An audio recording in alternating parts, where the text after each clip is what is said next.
My name is Ogilvy, a member of Denny Speakers Club, and the title of the speech is Body Language. Mr. Chairman, ladies and gentlemen, do you know someone who flails his hands all the time they're speaking?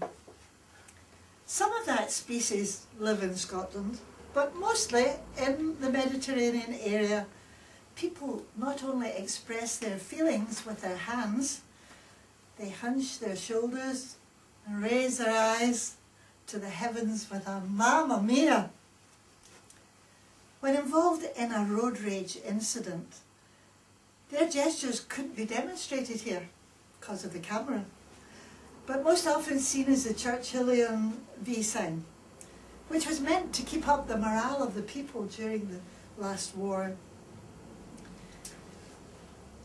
Some people can make themselves understood in any language using only body language. So why bother to study?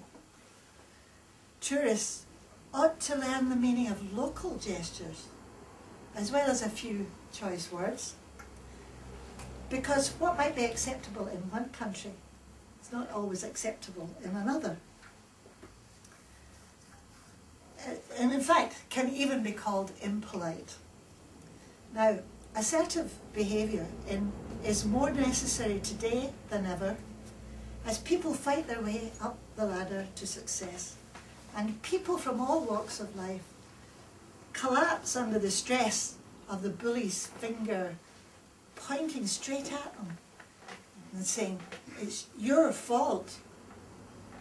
We're taught in assertive classes to don a mental coat of armour and say, "Who, me?" and refuse to allow other people's problems to affect us. This philosophy, I feel, is very well worth for exploring. As an observer at one of these courses, I was surprised to hear students, including harassed housewives and bank managers, repeat, "I need my own space." It seems that extroverts, I was told on that occasion, allow other people to invade their space. That I found a salutary lesson.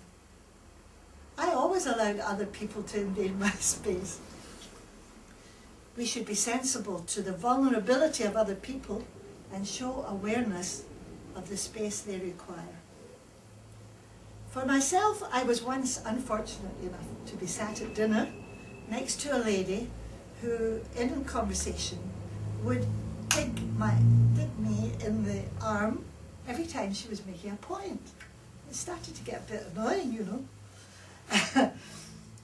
And so in a case like that, I think it's contingent to move out of range or contemplate retaliation. Desmond Morris, a wonderful author, his book on the human ape gives clear insight into the fascinating subject of body language. Knowledge of this subject would have helped me, I know, as a teenager, going for a new job and sitting there doing all the things you're told not to do, fiddling with your hair or anything like that, all that could easily have been sorted out if you'd read this book.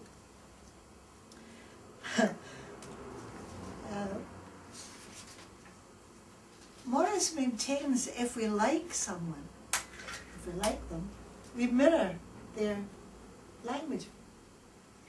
Otherwise, we fold our arms across our chest to shield ourselves.